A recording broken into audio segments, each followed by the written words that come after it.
morning po sa inyong lahat, mga dynamigan, mga teammates kong magaganda at mga gwapo. Share ko sa inyo yung about sa Ustream, Mr. Ramil, kaninang umaga. Bali, nag-live stream siya, sinabi niya kung ano yung mga better na gawin o paano gagawin si B-Mobile. How to do B-Mobile. First is ang kailangan mong gawin is study and learn. Sa study and learn, napaka-importante noon. Tulad ko nung bago ako, wala talaga akong alam sa B-Mobile, hindi ko talaga siya alam kung ano. Alam ko lang sa kanya is yung naglo-load lang. Ang ginawa ko, nag-search ako sa YouTube, then add ako sa mga chat group, nagbasa ako doon araw-araw, binibisita ko yung chat group, nag-updates ako kung anong mga bago at kung ano yung mga helping link at mga ideas na pwede kong makuha para sa ika-unlad at ika-improve ng business ko. Siyempre, kailangan gagawa rin ako ng sarili kong way. Hindi ko naman pwedeng iasa sa upline ko o sa mentor ko na lang yung sarili ko, yung gagawin ko sa negosyo na kada may gagawin ako, istorbohin ko siya.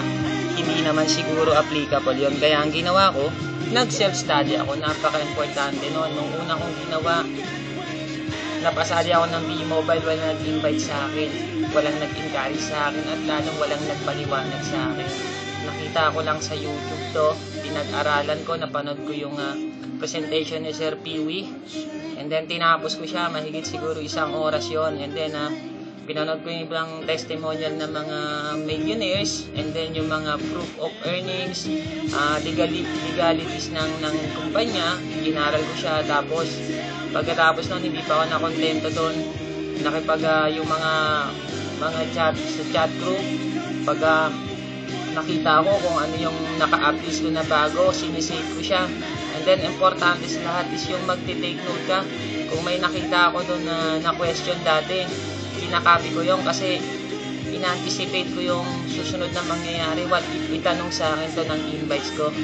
Ganun lang kasimpleng negosyo. Napaka-importante nun, aralin mong mabuti. Kasi sa pag-aaral mo, doon ka matututo. Kung sarili mo, pinupurse mo na mag-aral ka, ang ibig sabihin nun, desidido ka. Pag desidido ka sa ginawa mo, madali kang matututo. Ganun lang po kasimple yung negosyo natin. Na ang pinakauna natin gawin is study and learn. And then para naman sa mga reference, hindi naman tayo nawawalan yan kasi meron naman tayong load extreme. Sa load extreme, yung click nyo lang yung resources, lalabas na dyan. Lahat yan. Example, yung mga kung nasa abroad tayo, yung quick guide, wala kang quick guide dahil pinadala mo sa family mo, click mo lang dyan, nandyan yan. Click mo yung download, lalabas yung details about dyan. Lahat ng mga bago, lahat ng mga pangkaraniwang tanong o common na tanong, nandito sa load extreme. Sa frequently asked question, malaking tulong yon. And then, yung direct selling, ano ba yung direct selling na tinatawag? Ang ibig sabihin ng direct selling, para kang isang agent, para kang isang ahente. Kapag question ka ng ini-invite mo na ayaw niya, na andyan na naman yung recruit na yan, unang-una, huwag mong gagamitin yung salitang recruit kasi wala naman tayo sa agency at hindi naman tayo nagpapadala ng mga empleyado sa Japan. Ang direct selling na tinatawag is yung pagiging isang dealer. Ibig sabihin nun, example lang yun ng para kang isang ahente tulad ng nasabi ko. Assuming lang na ahente ka ng isang lupa, natural, kung nakabenta ka, may commission ka. Ganun lang po kasimple yun. Ngayon, paano magiging mabisa yung pagiging magaling nating direct selling? Ang unang-una mong ipapakita sa kanila is pakita mo yung totoo. Yung totoong laman ng business, yung totoong benefits nito, walang kasinungalingan at walang dagdag o ano pa mang invento na gagawin mo. Yung totoo lang, kasi as long as na nagsasabi ka ng totoo, mas mararamdaman ng kliyente mo yon o ng prospect invites mo. Next natin is yung prospecting. Sa prospecting, napakadali lang. Unang-una, gumawa ka ng dummy account mo. Kung ayaw mong maistorbo yung original Facebook account mo, mag-add ka ng mga friends. Hindi naman pwede na magagawa ka ng isang dummy account na Facebook pero kami lang din ang friends mo. Hindi ka kikita doon, hindi gagana ang network mo. Baka naman ganun yung gawin natin. And syempre, sa prospecting, kailangan na marunong ka rin mag-psycho ng tao. Kung sa tingin mo negative talaga siya, kung sa tingin mo hindi talaga siya sali at wala siyang interest sa sinasabi mo, next move tayo, next client tayo. Huwag nating sayangin yung oras natin dun sa mga taong ganon, mga taong sarado ang isip na ang tingin sa mga sinasabi mo is parang pagkakaperahan mo lang siya. Hindi ganon ang konsepto natin. Ang konsepto natin is i-share ang business para makatulong sa kapwa natin. Ganon lang po yun. Kung ayaw po talaga, huwag pilitin. Kung gusto, sabi ko nga, pagtulungan natin. And then, as a teammates, kailangan nating bumuo ng trust. Ano ba yung mga, ano ba yan? Ano bang ibig sabihin ng build trust? Unang-una, sa grupo natin, kailangan nating magtiwala sa isa't isa. Unang-una, halimbawa, kasi may mga tao na normal na nag-iisip, lalo na pagdating sa pera. Tulad nung dati, may isa akong na-invite. Sabi sa akin, sigurado ba yan? Totoo ba yan? Sabi niya sa akin. Ang sabi ko naman sa kanya, kung hindi totoo ito, wala naman akong lakas ng loob na magsasabi sa'yo. Sabi ko nga dun sa isang video ko, tandaan nyo na lagi ang tao kapag nagsasabi ng walang kasinungalingan, ang ibig sabihin niyan yung ino-offer sa'yo totoo. Kaya bakit kailangan nating mag-build ng trust? Kasi dito sa atin, nasa multi-level marketing tayo. Ang kukunin mo sa kapwa mo is hindi yung pera, hindi yung kikitain mo. Ang unang-una mong gagawin para makapag-invite ka, kunin mo yung loob niya. Kailangan maging palagay siya sa'yo. Kailangan yung harmony ng presentation mo sa kanya is maganda. Hindi lang yung basta salita na maganda to, maganda ang earnings dito, maganda kitaan dito. Hindi mo naman nakikita yung tao na desidido na sinasabi mo. Diba? Mas maganda yung sincere ka sa sinasabi mo. Pag sincere ka sa sinasabi mo, mararamdaman niya yon, magtitiwala sa sayo. Ganon po yun. Maniwala kayo sa akin 100%. Ginagawa ko yan. Next is, paano ba natin tatanggapin yung rejection? Yung rejection sa una, talagang masakit yan. Pero ako, share ko lang sa inyo, immune na ako dyan. Sawang-sawa na ako dyan. Kasi, kung hindi ka handa sa magiging posibilidad na mangyayari sa'yo o sa posibilidad na magiging impact nila sa sinasabi mo o hindi nila matatanggap agad yon, masasaktan ka. Paano mo i-handle yung rejections? Unang-una, don't expect na 100% is makukuha mo agad yung tao. Siyempre, walang isang tao na pag inoferan mo ng isang bagay is oo agad. Kailangan niya ng time na mag-isip, kailangan niya ng time na mag-aral. Ang ibig sabihin lang po nun, hintayin natin yung time na makapag-isip siya, bigyan din natin siya ng oras o ng panahon para makapagnilay-nilay siya o mapag-isipan niya yung ino-offer mo. Ngayon, kung may rejection kang natanggap at ayaw talaga niya, huwag kang malungkot, huwag kang panghinaan. Bakit? Kasi hindi lang naman siya ang naghihintay sa'yo. Ang ibig sabihin lang nun, hindi naman ikaw ang nawalan, siya ang nawalan. Kasi nga, binigyan mo na siya ng pagkakataon, inayawan pa niya. Ikaw na ang tumutulong, inayawan pa niya. Diba? Ang ibig sabihin nun, hindi mo kawalan yon, kawalan niya yon. Sa rejections, gawin mong challenge yan. Ang bawa kung sa isang araw nakakuha ka ng 3 rejection, okay lang yan. Ang gawin mo, mas lalo kang maglagyan mo ng gigil. Kumbaga, yung mga nang reject na tao sa'yo, tandaan mo yan. Tandaan mo yung mga taong yan, and then hindi ko naman sinabing maghiganti ka. Ang ibig ko sabihin sa'yo, tandaan mo yung mga ginawa sa'yo ng tao na hindi sila nagtiwala sa'yo. Later on, sa bandang huli, pag nagtagumpay ka, ipakita mo sa kanila na totoo yung sinasabi mo, totoo yung ginagawa mo. Kahit hindi ka pa kumikita, kahit hindi pa ganun kalaki ang earnings mo, makita nila na desidido ka. Totoo yung ginagawa mo, baka minsan isang araw, yung mga nag-reject sa'yo, yan pa ang unang sumali sa'yo. Ganun po katindi yun, ganun kalupit yun. Siyempre, kung puro rejection ang matatanggap mo, hindi naman sigurado ganun ang mangyayari sa'yo. Wala naman sigurong sa 100 tao na i-approach mo to, puro rejection. Sobrang malas naman nun. Hindi naman siguro mangyayari yun. Kaya kailangan be ready. Lagi tayong handa sa mga negative na mangyayari. Lalo na sa business na to o sa rejection na mangyayari. Handa lang po tayo. Handa nyo yung sarili nyo. Kung kayo na kailangan bumili kayo ng tranquilizer para iturok sa mga katawan nyo na pag na-reject kayo, pak! Turok agad. Wala na, di ba? Ganun lang yun. Joke lang yun. Pero sana merong ganun na lahat tayo di na nasasaktan. Pero normal lang po yung masaktan. Sa negosyo na to, tandaan nyo, madaling mag-invest, madaling mag-join, madali ring ma-discourage. Pag ikaw na-discourage dito, tapos na boxing mo, hindi ka na magtatagumpay. Kaya kailangan, yung rejection na yan, marunong kang humawak niyan. Ganun lang po ang paghawak ng rejection. And then, yung mga negative people, paano mo i-handle mga negative people? Yung mga nega-nega, sabi nila, scam, scam, scam, scam. Anong gagawin mo? Para hindi sila, para maalis sa utak nila na hindi talaga tayo negative. Unang-una, kunin mo yung mga legalities ng mga kumpanya natin. Pakita mo sa kanila. Pangalawa, huwag kang papa-apekto sa kanila. Kasi more on, yung mga taong member, karamihan, yung mga leaders natin, pag nag-invite sila ng negative na tao, pinapaliwanag nila sa tao yung business, tapos kinontra sila nung ini-invites nila, ang nangyayari, sila ang nahahatak pababa, which is hindi dapat ganon. Nandito tayo sa multi-level marketing, nandito tayo para tumulong, hindi ikaw para ang hataking pababa. Dapat ikaw ang hahatak sa kanya through positive ways. Hindi yung, ano kasi yan may ganyan na kami dati, pero alam ko na yan.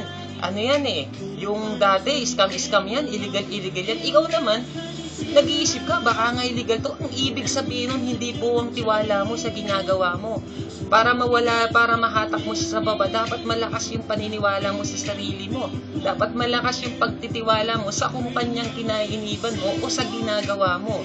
Ang ibig sabihin lang yan, kung ikaw ay mahahatak, mahina ang paniniwala mo. Tama po, di ba? Kasi, unang-una sa business natin na to, be proud. Dapat, masaya ka. Enjoy mo lang anong ginagawa mo. Kung may mga negative people, pabayaan mo lang. Pakinggan mo yung side nila. Pagtas nila magsalita, paliwanag mo yung sayo. Ngayon kung ayaw talaga nila makanig, wala ka nang magagawa doon. Basta ang importante sa'yo, sinabi mo yung totoo at alam mong tama ang ginagawa mo. Ganun lang po yun. Next, syempre, dito, hindi naman dito porket sumali ka na is magiging mayaman ka na. Hindi naman porket sinabi rito na malaki ang kitaan, tas nag-join ka is malaki nang kikitain mo. Siyempre, kailangan natin ang determination. Sa determination kasi, yun yung pagtatrabahuhan natin. Lahat ng bagay sa mundo, lahat ng bagay o lahat ng isang nais mo na makamit, pagtatrabahuhan mo yan. Hindi lang basta pinagtatrabahuhan. Halimbawa, nagdo-drawing ka. Nag-drawing ka ng isang tao, drawing mo lang siya. Nung natapos mo na siyang drawing, hindi ma-recognize kung babae o lalaki. Bakit? Kasi ang alam mo lang, mag-drawing ng isang tao pero wala kang goal. Diba? Hindi mo alam kung ano yung gagawin mo kung babae o lalaki. At saka wala kang art. Hindi mo siya nilagyan ng passion. Ang ibig sabihin nun, basta lang makagawa ka. Dito, kung determinado ka sa ginagawa mo, gagawin mong lahat para mapaganda siya, para mapa-improve siya. And then, magkakalap ka ng mga information, magagather ka ng mga bagay na kung ano ba ang pwedeng helpful tips para doon, di ba? Kung ano yung mga pwedeng add-ons sa mga ginagawa mo. Ganun ang determination. Dapat kung determinado ka, disiplino ka sa ginagawa mo, dapat sikapin mo na maging mapaganda at mapaayos yung isang bagay o isang proyekto na ginagawa mo. Diba? Ngayon, napakahalaga na itong next. Yung sunod na ito is motivation. Ang unang-una mong gagawin, motivate mo yung sarili mo. Hindi lang yung nakita ka ng motivation na link sa mga chat group natin, binasa mo lang siya. Pagkabasa mo sa kanya, wala na. Hindi mo naman siya sinapuso, hindi mo siya isinaisip. Hindi mo siya man lang binigyan ng ilang kahit isang minuto na pag-isipin na totoo nga no, oo nga no. Yung para bang nilaro mo siya sa utak mo na in-imagine mo, oo nga ano. Kasi once na ginanon mo siya, papasok sa'yo yun. Samantalang kung babasahin mo lang siya, pagkabasa mo ni-like mo, tapos hindi mo naman nainisip kung para saan yung bagay na yun, wala rin mangyayari. Importante po na i-motivate mo yung sarili mo. Kasi bakit? Kung hindi mo motivate ang sarili mo, paano mo i-motivate yung kapwa mo? Paano mo i-motivate yung invite mo kung ikaw mismo sa sarili mo, hindi mo siya ma-motivate, hindi mo magawa? Diba? Napakahalaga po nun. Saka yung motivation, alam nyo po, yan yung pinaka-unang pinagkukuhaan ko ng lakas. Alam nyo po ba nung yung binuo ko na video collaboration natin? Yung patuloy sa pangarap, tapos yung never give up. Pag ako napanghihinaan, pinanonood ko yun. Tapos nakikita ko yung mga mukha ng mga gwapo at magaganda kong leaders. Nabubuhos up na naman ako, tuloy-tuloy na naman. Ganun lang po ako kasimple mag-boost up sa sarili ko at mag-motivate sa sarili ko. And syempre po, pinaka-best na motivation sa akin is inaalala ko palagi yung mga mahal ko sa buhay. Lalo na yung parents ko, syempre getting older na rin. Tapos it's time naman na syempre ayoko na rin sila magtrabaho. Gusto ko naman syempre parang hindi naman doon at doon niya yung parang doon na lang sila sa bahay. Parang ganun. Yung mga pangarap natin, yun yung magpapabusap sa atin para gawin ng isang bagay. Pag naalala mo yung mga pangarap mo at mga gusto mo mangyari sa mga mahal mo sa buhay, motivation sa sarili mo yon. I-push mo yung sarili mo. Huwag kang panghinaan. Huwag kang panghinaan. Yung panghihina sa sarili, set aside mo yan. Pag nanghina ka, kung umisip ka ng isang bagay, bakit mo ginagawa ang B-Mobile? Kaya mo ginawa ang B-Mobile para makuha ang pangarap mo. Diba? Kung panghihinaan ka, hindi mo makukuha yung kahit ano pang networking o multi-level marketing ang salihan mo. Maniwala po kasi sa akin, kahit anong networking ang salihan mo, kung kulang ka sa motivation sa sarili mo, wala pong mangyayari. Kung kulang ka rin lang sa gawa, lahat po yan kailangan nating gawin. Okay po. Next po natin is yung compliment. Sa compliment po, unang-una sa chat group. Pag may na-invite na yung isa nating leaders, welcome natin siya. Traditional na natin yun. And then, yung naka-invite, i-congratulate naman natin. Like for example, na-invite ni Ma'am Virgie si Ma'am Maricel. Ipapractice na po natin to ngayon. Welcome Ma'am Maricel Tuble. More earnings po. Question lang kayo rito. Example, blah blah blah, ganyan. And to Ma'am Virgie Baquero, congratulations, payaman ka na po. Or kahit sino, may mga celebrant sa atin, mga may birthday, batiin natin. Kasi once na binati natin yun, lalo na yung mga leaders natin, once na binati mo yun, na-acknowledge sila, parang, syempre, nakaka-touch naman yun. Nakaka-antig na, wow, talagang yung teammates ko, yung mga team ko, very supportive talaga. Hindi lang talaga pera-pera yung labanan namin dito. Talagang yung pagkakaibigan, as in parang isang pamilya lang. Mararamdaman natin yung harmony, masyadong smooth siya, masyadong maganda. Kasi hindi naman tayo nandito para sa isang team, para lang sa earnings. Sabi ko nga, hindi naman tulad ko, hindi ako unang-una. Siyempre, wag na tayo magpaka-hipokrito dito. Nandito tayo para sa business, para sa earnings. Pero siyempre, kailangan nating i-implement din yung pagiging isang pamilya nating lahat. Diba? Mas magandang magsimula tayo. Mas maganda kung mapapakita natin na nagtutulungan tayo, nagdadamayan tayo, nagsusuportahan tayo as a family. Diba? Napakagandang compliment no, na kahit yung isang bagay na yon, nandun tayo, intact tayo, buo tayo. Sa sarili mo, sa sarili ko, compliment natin yon na naging maganda yung samahan natin.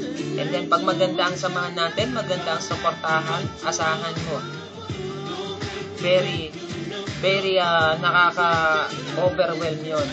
Compliment na po yon. And then yung mga first pay-in natin, lalo na ako yung first pay-in ko, talagang natuwang-tuwa talaga ako niya. Hindi ko talaga mapaliwanag. Hindi ko nga alam kung paano ako nakapag-invite. Basta inaral ko na lang. Congratulate natin lagi yung mga bago natin. Tapos welcome natin. And then yung mga nakikita natin ng mga leaders. Lahat naman kayo magagaling. Alam ko, lahat kayo power. Naniniwala ako sa isa't isa sa inyo. Sana naniniwala din kayo sa akin. Please lang maniwala kayo sa akin. Yun lang po yun. And then, advertise. Yung advertise, napaka-importante yan. Yung high friend video. Unang-una mong gagawin sa high friend video mo, ilagay mo lagi, maintain mo na sa wall mo, sa wall account mo. Kasi once na pumunta yung friends mo doon at mapanood niya yan, may tendency na sumali siya. And then one thing pa na importante is, lagyan nyo siya ng title. Lagyan nyo kung halimbawa, business na pwede kabago ng buhay mo. Ganon. Hindi yung parang isang video lang na nandun, hindi nila alam kung ano yon. Baka sabihin nga naman nila, spam video lang yan kasi naggalat yung mga ganon. Importante po yon, nalagay natin ang title. Mag-isip po kayo, pwede po kayo mag-isip ng mga idealistic na pwedeng ilagay, o pwede nyo namang i-copy paste yung mga ilang link natin na nakikita nyo sa chat group natin, or sa kagrupo natin, or sa friends natin na B-Mobile members din. Ganon po ka-importante yung pag-advertise natin ng hybrid video. And then, kung nagpa-flyers naman kayo, mas maganda yon, mas effective po yon, effective way din yon, at least mabasa nila. Ngayon, kung tinapon nila, may nakapulot na isa, at nakita naman, at least walang katapusang advertising. Ganon po yon. And then, sa advertising din po, pwede po kayong kumuha ng mga pictures, and then, i-clippings nyo rin sa isang photo album nyo, para makita rin ng mga prospect clients or invites nyo sa wall account nyo. And then, tell success story. Yung mga Millionaires Club natin, especially yung mga nasa lineup ng team natin, sina Sir Ramil, sila Boss Jerilyn Mercado, sino pa ba? Marlon Ocampo. Ang importante doon, yung nasa lineup natin, ipapakita nyo na nag-successful sila. Unlike kung hindi ko man sinasabi na wag nyong gamitin, kung sina Sir Piwi, kasi masyado nang matataas sila eh. And one thing pa, pag sina Cherilyn ang sinabi nyo, o sina Sir Ramil, sina Boss Cherilyn, mas kapanipaniwala kasi friend nyo sila sa Facebook eh. Di ba? Friend nyo sila sa Facebook, nakikita nila na nagpo-post sa account nyo o sa wall nyo sila, Cherilyn, nakikita nila nakatin mo sila.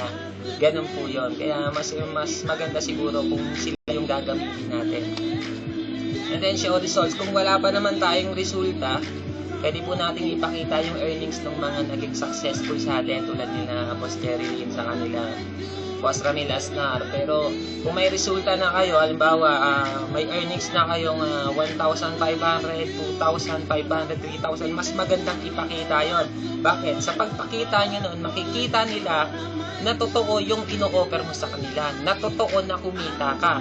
Kasi mas maniniwala yung tao sa'yo o yung kaibigan mo, yung prospect investor, pag ang pinakita mo is yung sarili mo o yung pag-aari mo, hindi yung pag-aari ng iba. Kasi minsan may mga kaisipan ng tao na baka naman ginawa mo lang yan, baka naman fake yan. Pero pag nakita nila na yung sa sarili mong resulta ang pinakita mo, kahit maliit pa yan, papaniwalaan ka nila. Maniniwala at maniniwala sila sa'yo. Ako, ganyan ako nung una. Hinahanapan ako ng resulta. Hindi ko ginamit yung mga cheque ng iba.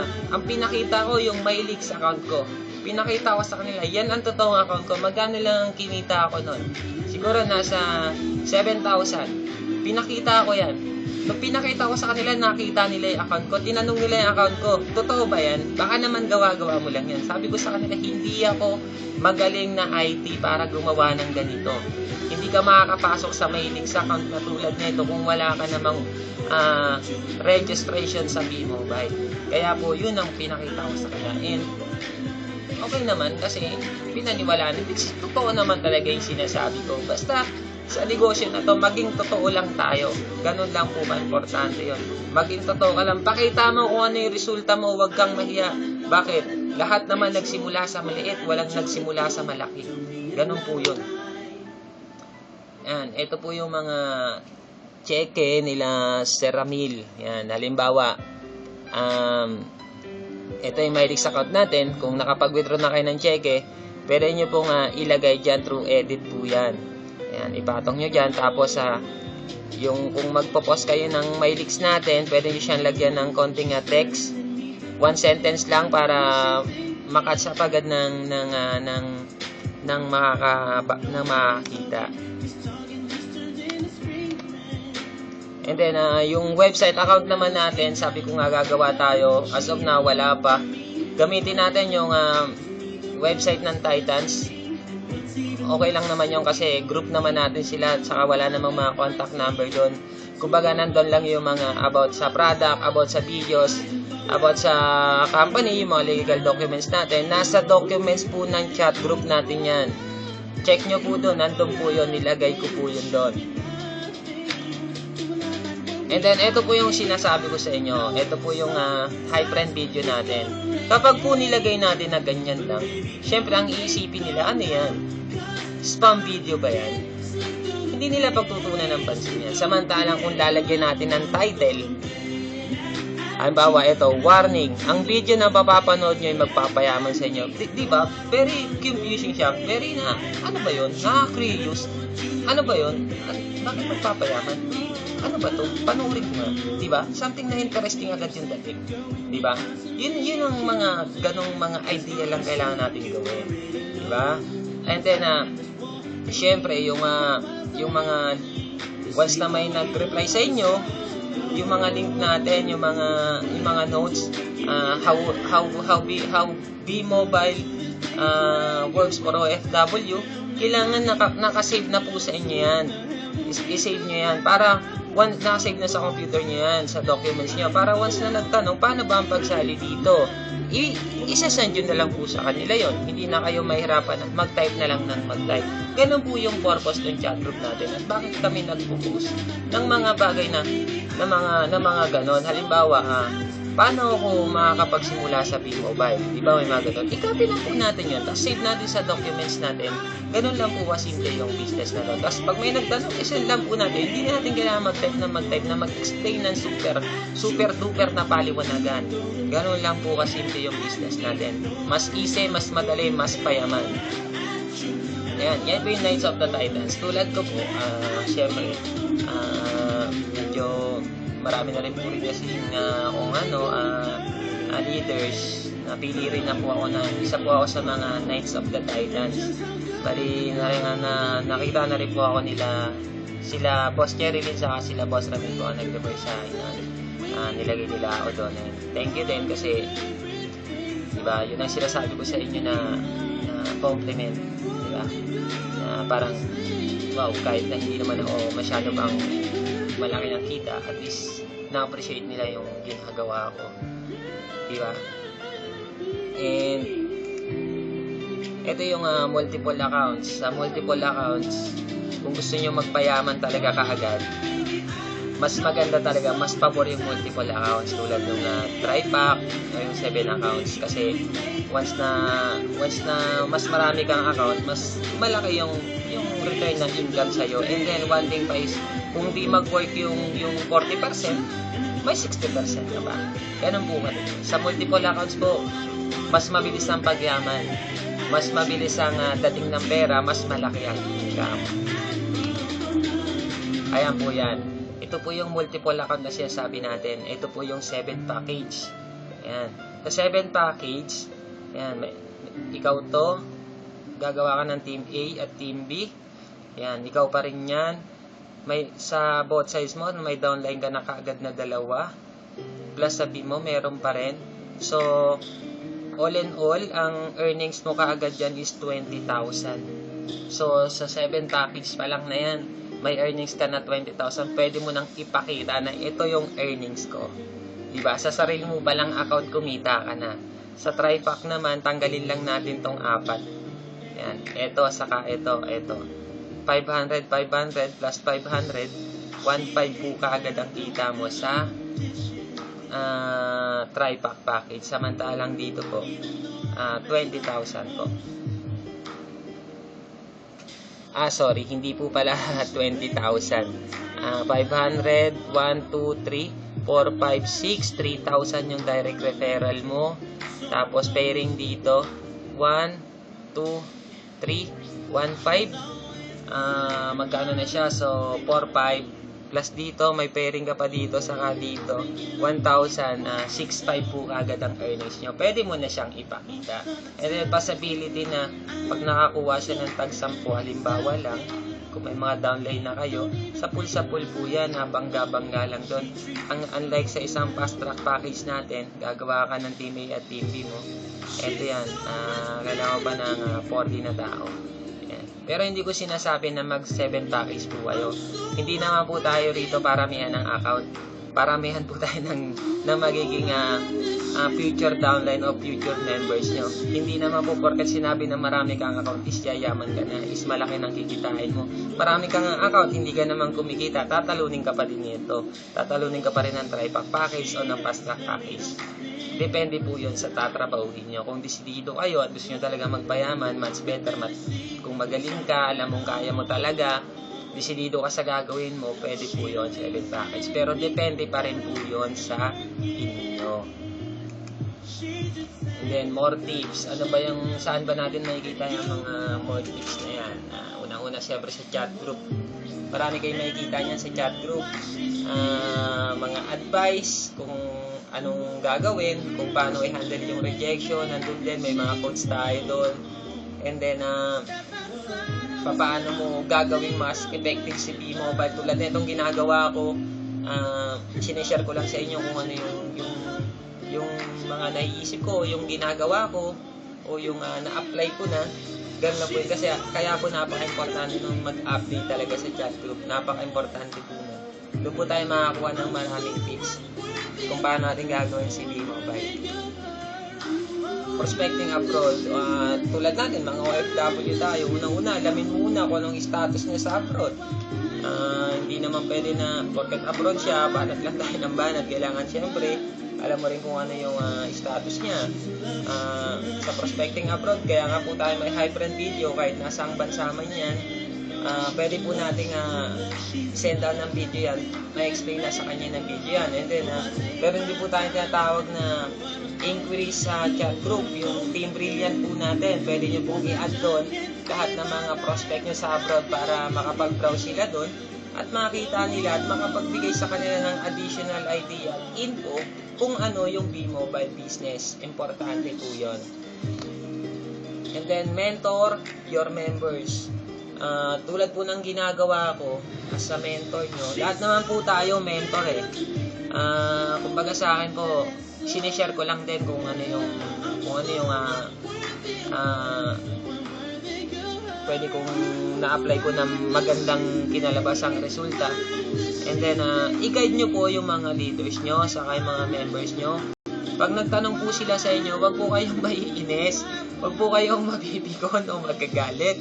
Normal po yon kasi ipasok nyo po yung sarili nyo sa kanya nung bago lang po kayo, is nagtanong din po kayo ng kung paano yung business.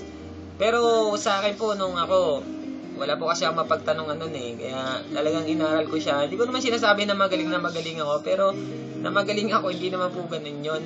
Siyempre po, may ano rin po ako, nangailangan din po ako ng guide sa mga teammates natin. And then, as a member naman, kung mini-mentor kayo ng upline nyo, makinig kayo. Kumbaga, i-ano nyo naman, i-catch up nyo kung kinakailangan, i-take note nyo, kung kinakailangan tandaan nyo, gawin nyo. Huwag yung pagkasabi sa'yo, wala na, tapos na. Hindi naman po pwedeng gano'n. Kasi hindi naman po tayo pwedeng paulit-ulit na lang, di ba? Hindi po masamang magtanong. Normal po yan. Pero kung paulit-ulit yung tanong mo at very common lang yung tanong mo, isa lang po ang ibig sabihin nun, hindi mo inaaral yung business. Sa mentor naman, dapat mas pakita natin na mas desidido tayo, na mas aggressive tayo, na pag hindi ko naman sinabi na maging magaling tayo kasi dito po, hindi naman tayo nagpapagalingan, hindi naman to isang kompetisyon, nagtutulungan po tayo. Hindi po ito isang paligsahan o contest na kailangan may mauna o may mahuli. Ang kailangan po natin dito is unity, magtulungan po tayo. Hindi po tayo yung alam ko na yan, bahala ka sa buhay mo. Magtanong ka lang sa leaders mo, sa nag-invite sa'yo. Ka-team naman po natin siya. Hindi naman po natin pwedeng gawing attitude na gano'n. Paano po kung mangyari din sa'yo yun? Vice versa lang po, diba? Sabi nga po, kung ano yung ginawa mo sa kapwa mo, yun din ang mangyayari sa'yo. Kaya kailangan magtulungan tayo at wag tayong madamot sa informasyon na kailangan ng teammates natin. Kahit hindi natin siya ka-line up or ka-line up man, once na nangailangan siya ng suporta o tulong o may tanong siya, sagutin po natin. Kasi hindi naman po lahat alam natin. hindi po natin masasabi na hindi po tayo hihingi ng tulong sa kanila o hindi rin po tayo magtatanong sa kanila kasi po lahat ng tao may kanya-kanyang kapasidad yan. Meron kang alam na hindi niya alam pero may alam siya na hindi mo rin alam. Kumbaga magpapayitan tayo. Yan, don't be too bossy. Yung iba kasi napapansin ko pag may downline sila, para na silang boss. Kumbaga, parang tingin nila, downline kita, dapat ako masusunod. Dapat yung sinabi ko, tapos kung magsalita, parang akala mo kung sino, porket, syempre, bago nga lang yung member niya, kumakaasta siya, akala mo kung sino mas dapat. Kung sino yung mas may alam siya, mag-share. Kung sino yung mas matagal dun, dapat i-share niya na lang kung ano yung nalalaman niya. Wag yung parang pinapakita niya na nagmamagaling siya na ano. Baga, yung pagtulong sa kapwa is hindi lang basta simpleng pagtulong. Dapat approachable ka din. Dapat ipakita mo sa kanila na yung sincerity ng pagtulong mo is okay lang. Parang be humble always. Kasi pag hindi ka humble, hindi ka pa nga sumisikat, daos ka na. Diba? Wala pong mangyayari nun. Huwag tayong ganun. Lahat po tayo, boss, dito. Ang isang member mo, isang leaders mo, ituring mo siya sa client. Kasi, pag tinuring mo siyang client, kasi mo kung anong pangangailangan niya. Ngayon, sa member mo naman, sa downline leaders mo naman, na-appreciate niya yun. Sa susunod niya, siya na mahihiya sa'yo, magsa-self-study din siya. Ia-idol ka niya, gusto ka niyang matulad. Sa susunod, baka ikaw na magtatanong sa kanya, mas magaling ka na sa kanya. Tandaan po natin, humble lang po tayo. Wag po tayong maging mataas sa ere. Wag po tayong maging masyadong lumaki yung ulo natin na porket alam na natin. Wag pong ganon. Pangit po yun. Sa business na to, kailangan po natin. Lagi lang po tayong level lang po tayo. Ano ba ang kasabihan yun? Keep your feet on the ground. Yan, ganon. Tama ba ako doon? Pag mali, PM nyo na lang. Ano nyo na lang, comment nyo na lang. Yan. Don't be too complacent. Ano bang ibig sabihin yan? Ang ibig sabihin yan,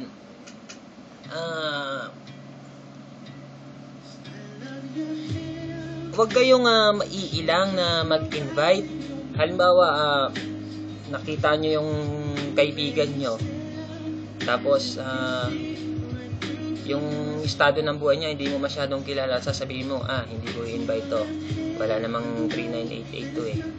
Mukhang hindi naman interesado to eh. Huwag mong igaganon. Nag-jumping to conclusion ka eh. What if yung tao pala na yun is desidido? What if yung tao na yun is mas magaling pa pala sa'yo? What if yung tao na yun gustong sumali?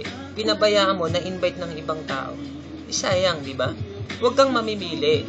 Huwag kang tawag dito, wag mong i-discrimination yung tao. Lahat ng tao, kung na nakikita mo, i-invite mo lang na i-invite, i-share mo lang. Wala namang masama kung mag-share ka. I-share mo lang sa kanya yung business. Kung nagustuhan niya, di mas maganda, di ba? At least trinay mo, walang nawala sa iyo. Kung na-reject ka niya, normal lang 'yon. Malayang kaisipan 'yon, hindi mo mapipilit 'yon. Kung tinanggap ka niya, ni-reach mo 'yon. Incentive mo 'yon. Kumbaga, accomplishment sa sarili mo 'yon na nakatulong ka na, kumita ka pa. Kaya po, ang importante diyan, huwag kang mangmemenos ng tao. Huwag mong tingnan yung mukha ng tao, nakita mo lang na parang hindi ko na sa buong araw. Sabihin mo, di sasali to. Walang kwenta to. Walang utak to. Maligong nga, hindi alam.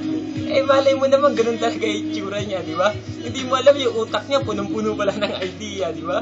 Ganun po yun. Huwag po tayo magbebenos ng tao. In other words, don't be too complacent. Di ba ba? Naintindihan nyo? Pinapatawa ko lang kayo. Pero totoo po yun.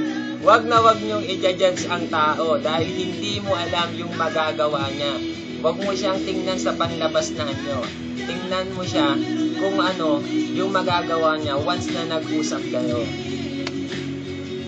Giving downlines. Yung giving downlines, hindi naman porket sumali ka, mabibigyan ka na ng downlines. Minsan nangyayari yan.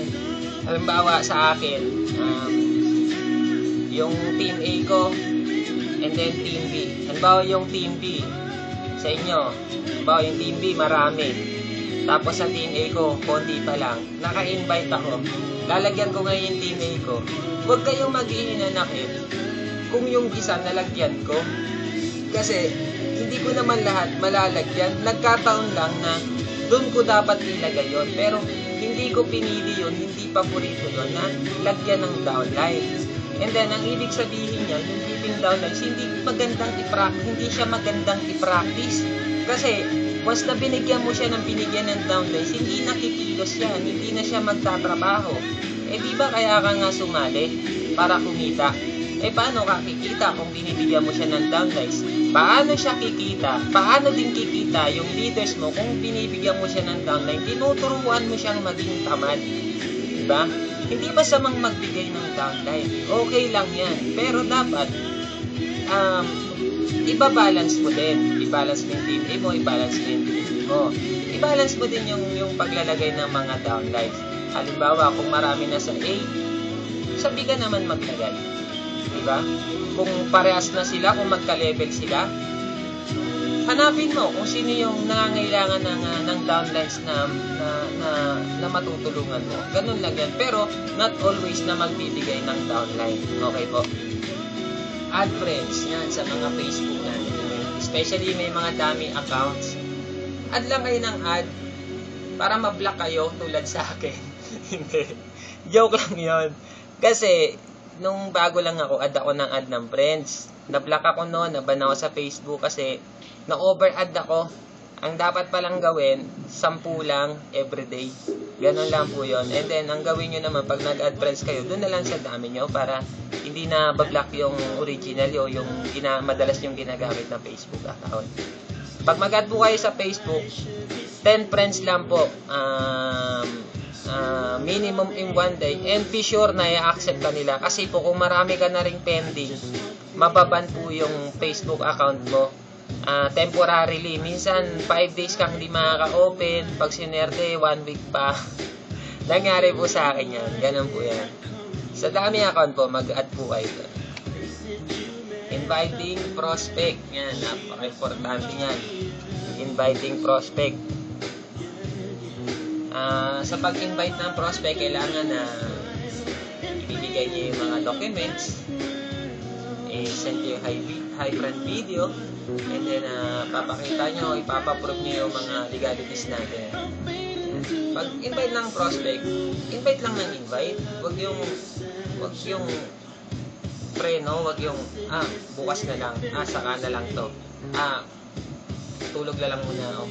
Hindi ganun. Saka pag nag-invite kayo ng prospect nyo, bawa, in-add nyo sa chat group sa Brilliant. Tapos na may nag-like doon, invites nyo yun. Once na nilike nyo, ang ibig sabihin nun, desidido siya, may interest siya. Once na nakita nyo nga, nilike niya yun, i-follow up nyo siya. Once na nilike niya yung sinend mong video, i-follow up nyo siya. Once na nagtanong siya sa'yo, huwag mo nang pakawalan, ibigay mo na yung best mo. Na mai-encourage mo siya. And then, once na may nag-like doon sa sinend mong video sa kaibigan mo, follow up mo siya. Tanong mo lang. Halimbawa ako, pag nag-invite ako ng prospect sa Facebook, may nag-like sa link ko, alam nyo kung anong ginagawa ko. Tatanungin ko lang siya, ganito. B-mobile ka din po ba? Hindi to pick-up lines ha. Bakit? Hindi ganun ha. Kasi, kumikita ako sa'yo. Hindi ganun ha. Ganito yun. Sasabihin ko doon, B-mobile ka po ba? Sabi niya, ay hindi po. Ano po ba yun? So may interest na. Doon pa lang sa pagtanong mo na yun, parang gumawa ka ng isang interaction, di ba? Isang conversation yun. Akala ko po B-mobile ka. Kasi po yung B-mobile ma'am, it's a kind of a business. This is a multi-level marketing. This is small capital lang, instant business lang, and highly potentially return a big income. Talaga? Paano ba yan? Yun na yung sinasabi ko sa inyo na kailangan mag-clippings na kayo ng mga links para, sige ma'am, send ko Lisa, i-ano ko sa inyo yun ipaliwanag ko sa iyo. Ito ma'am yung i-send mo sa kanya, i-PM mo. How B-mobile works for FW. Kung FW siya, copy, then paste. And then, kung talagang first time lang niya sa yung makipag-conversation ng gano'n, i-suggest mo sa kanya, ma'am, add pala kita sa team, ma'am, sa inquiries namin para po makapag-browse kayo doon. Post lang po kayo doon ng mga question nyo para sa information and ideas about sa B-Mobile. Diba? Ganun lang yun. Ako ganun ang ginagawa. B-Mobile ka ba? Joke lang yun. Hindi, ganun po talaga ginagawa ko. B-Mobile po ba kayo? Siyempre, tatanong na siya. Hindi na nagsisimula yung interaction. Isip rin kayo, kung ayaw nyo gamitin yun sa akin, yung idea nyo, isip kayo na sa unang salita mo pa lang, makakapag-create ka na ng interaction about dun sa prospect, sa ini-invite mong prospect. Yan, make templates. Ito yung sinasabi ko. Halimbawa, eto. Ayan. Yan, nakasave na sa akin yan. Nakasave na sa akin yan. Ayan, tulad yan, basahin ko. Alam nyo ba kung paano nakikita sa B-Mobile through endorsement? Ayan, Prego ID dealer, technopreneur sa B-Mobile. Ayan.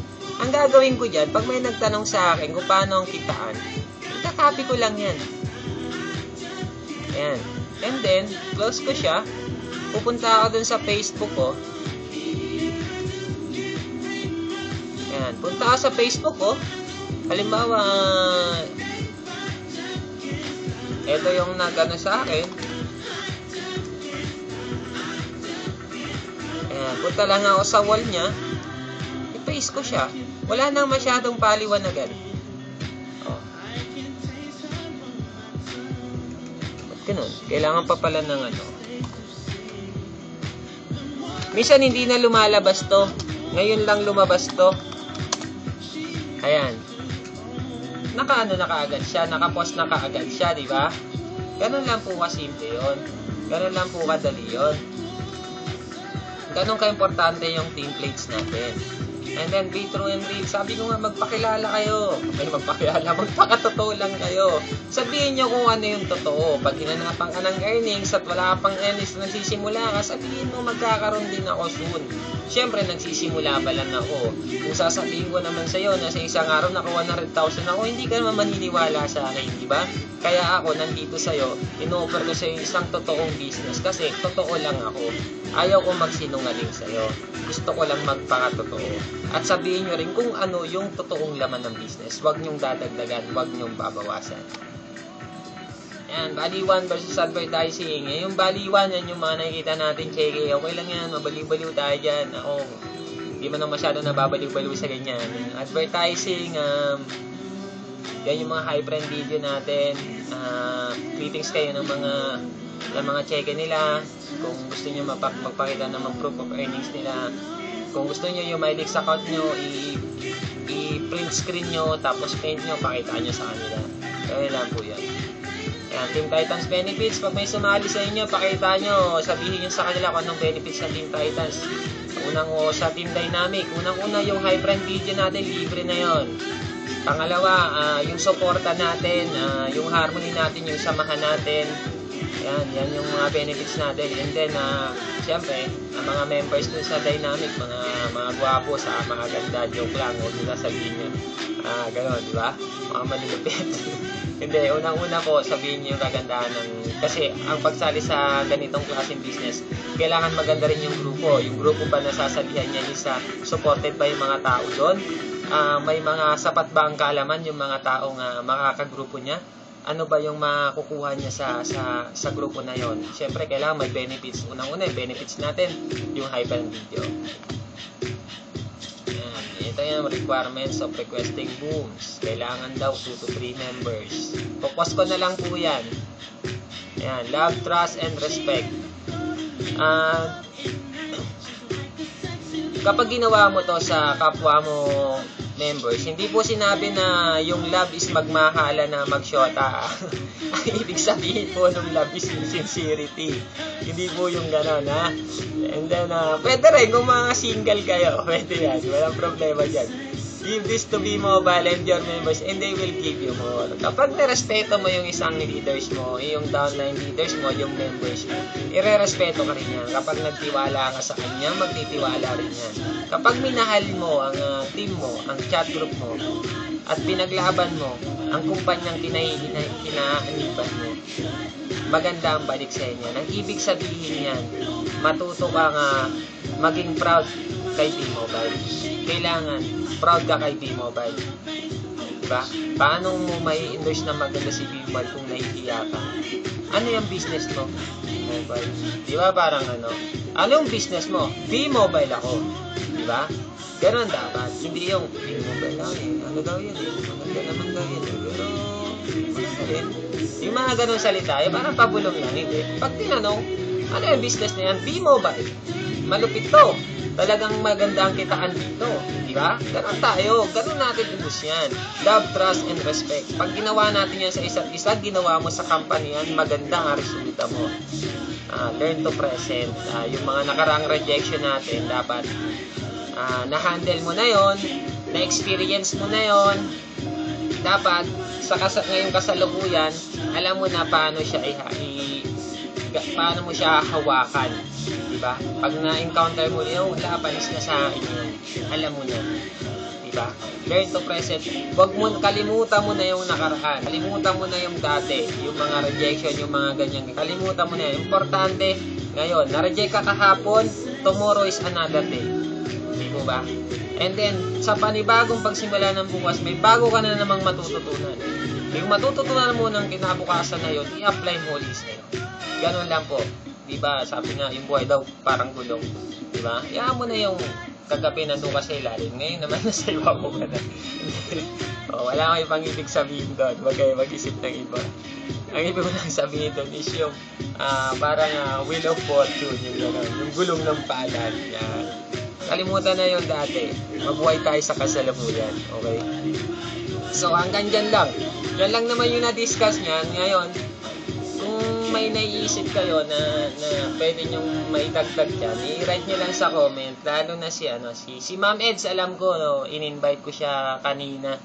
Nandun siya, nakinig siya. Kung may nakalimutan man po ako, Ma'am Eds, pakisuyo na lang.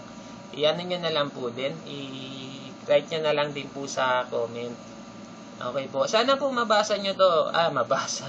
To pocketbook. Sana po mapanood nyo. Sana lahat ng teammates, to eh. Wow, 52 minutes. Sana pagtiyagaan natin panoorin. At least makapagbigay man lang ako ng tips sa inyo.